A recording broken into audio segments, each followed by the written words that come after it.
Python class and objects. In this example of class and objects, we are defining one class. The name of the class is myComplexNumber. And here we are defining one constructor. We know that constructor method will have the name as underscore underscore init underscore underscore in case of Python, irrespective of the name of the class. So it is having two input parameters. One is the real, another one is the image.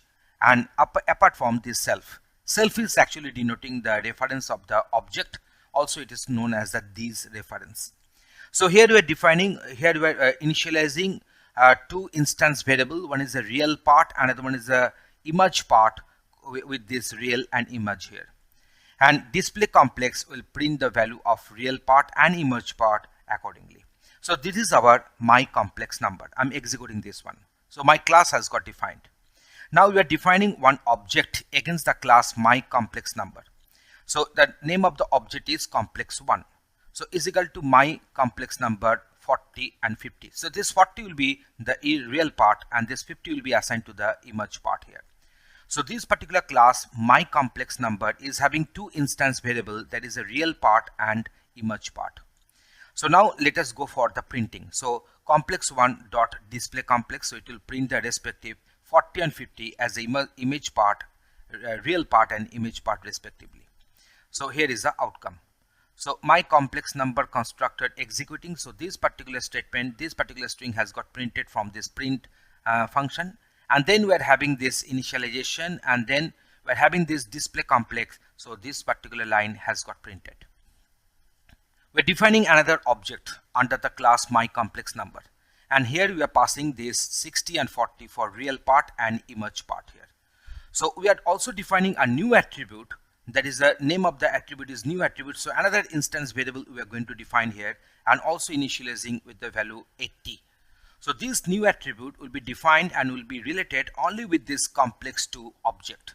And then we are printing this complex2 real part, complex2 image part, and complex2 new attribute. So here is the outcome, here is the output we are obtaining. So myComplexNumber constructor executing when you are defining this new object, that is our complex2. And now we are going for this printing, that is a real part, image part and new attribute. We can also call this method, that is a complex2 display complex. So now you can find that it is printing 60 plus 70j. And here we are printing all the three instance variables, that is the real part, image part and new attribute.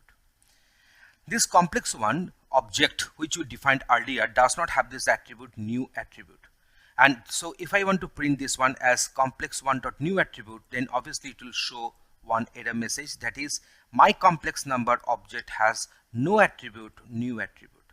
So that's why it is printing that one, because this new attribute we defined only with this complex2 object. Now how to delete? So now you see, just we are printing this complex1 again. So it is printing that this is a respective complex1. When you are printing this object, this outcome is coming.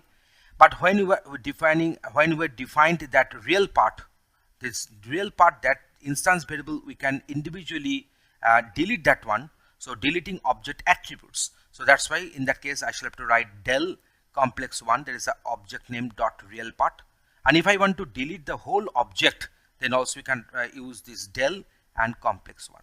So now as it has got deleted, the real part has got deleted, the complex1 object itself has got deleted.